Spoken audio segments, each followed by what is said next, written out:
Decrepify is not necessarily going to save target. Sure, it's going to stop the Lifestealer beating down on them, but lots of magical damage the VP have to still work through. Potential Decrepify saves that no one would normally want to look for when he's playing Pugna. Yeah, indeed. And it's a tough. I want to see no one just do incredibly well in this lane, but it's just so hard against Beastmaster. How do you really zone him out? He's going for the bottle and Soul Ring build. Already down. There's a good start. We'll start things here. Getting the first blood. See if they can get save as well. Save.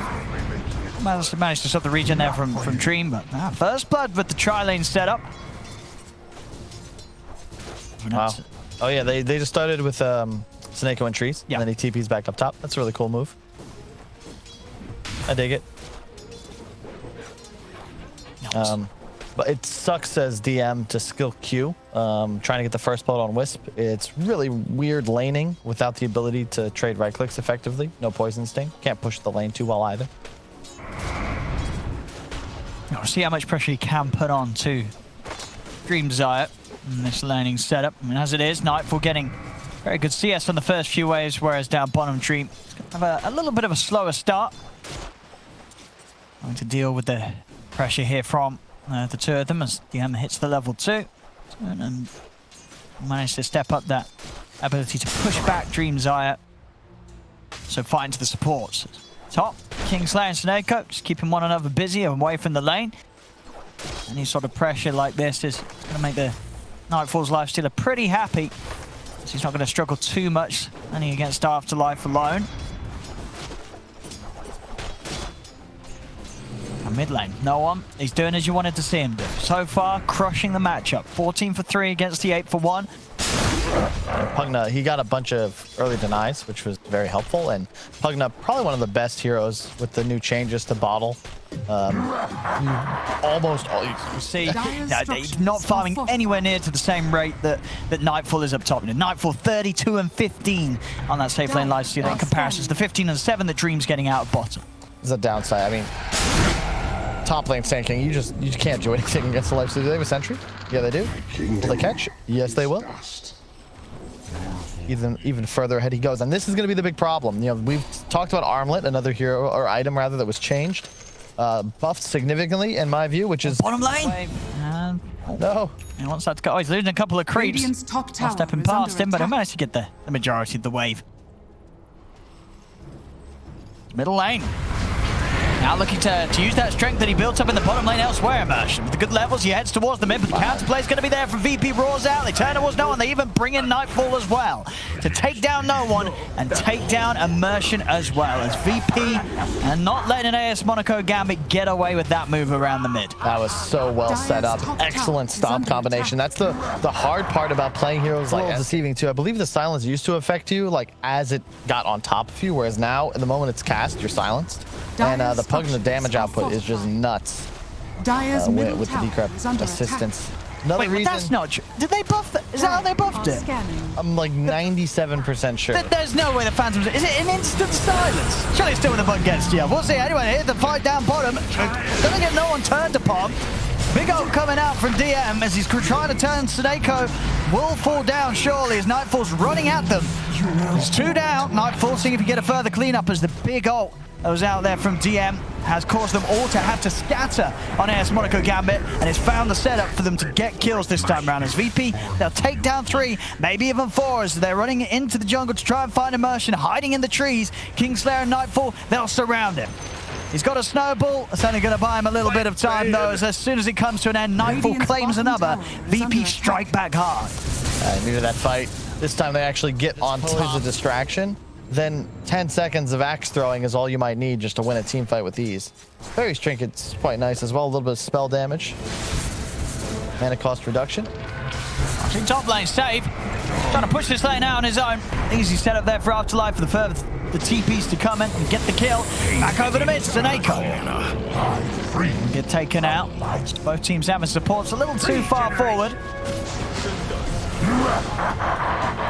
An interesting point as well. It's not super effective in this game, but Gambit, they are so strong, feeling themselves. Their abilities, plenty of damage to take down effectively any core. And Virtus.pro need a bit more time to come online, I would say. It's the jump. Fine save. They're going to look to start things onto the line, but immediately Nightfall's going to jump out, and they're going to head straight over towards the Pugner. The finger comes out. They burst no one immediately at the start of the action, as AS.GMB will manage to take down 2, but they'll lose 2 more themselves. Both supports and no one out of the game. No one actually buying back, using that buyback, but this sort of jump initiation, double blink daggers mean that AS.GMB, they can close those gaps so easily. Huge stuff. Giving away the Roche. And the Radiant died. The Roche was going to die no matter what, but now you've given away 6 kills. Now you're going to fight again? Who are very ambitious. DD on the Wisp. They've got to get the Pugna to start the fight for this to work. See if they can find no one. Ward's already down. Save. Oh, God. It's going in very deep here. Did they have vision around it? I don't think they did. Saves down. They will manage to kill Afterlife. But Dream comes over the hill. Actually, doesn't matter. GPK is able to find immersion with the axes. So it does work out. A risky play.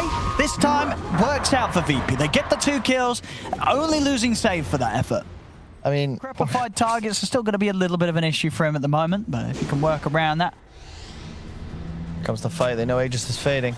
Dream's going to start. Oh, Afterlife. He's up on the cliff.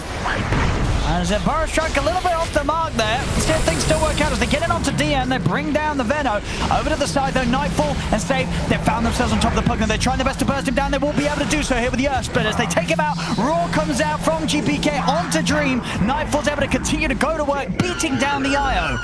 As this time round that the strengths are shown there between GPK and Nightfall. This Lifestealer Beastmaster just a little too overwhelming for AS.GMB. Right? It's the fact that you also have ET Aura and Beastmaster Aura to deal with. So incredible tools at maximizing your physical damage capabilities. I'm going to grab some vision. And the delivery as well. Blink Lion, like this is the dream. I have 10 seconds on finger. They might want to wait for it. Oh, that or just a better target. Oh, no. Oh, they're going to get the roar off onto Dream. Nightfall is going to go for the easy kill first. Takes down the touch. Now it's going to head straight towards Dream. Dream's able to get the BKB off and eases away. The Soulbind holding back the 2 of them. There's Dream. Maybe thinking about getting back in on this, but they are a man down with immersion on the side lanes. Sidelines, so they won't be able to get back in. There's the jump, Afterlife.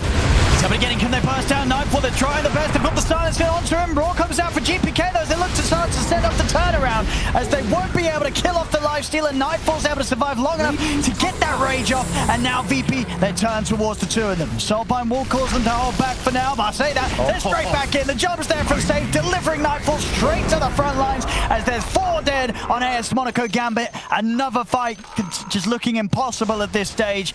They're trying to make the same moves that they were getting away with earlier, getting in on top of the Lifestealer, but at this point, Nightfall, he's got the farm, he's got the items, they can't quite burst him, and if they don't take him down with that jump, the lineup from VP, it will turn and it will kill them all. It's looking to dive now towards the tier 4s. A buyback comes out from Afterlife, but he can't protect Dream as the IO falls. Afterlife looking to have a dieback situation here, as he indeed will go down a second time.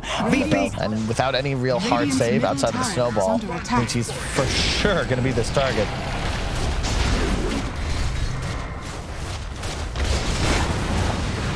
what are you doing? This Aegis Lifestealer slowly taking down your buildings.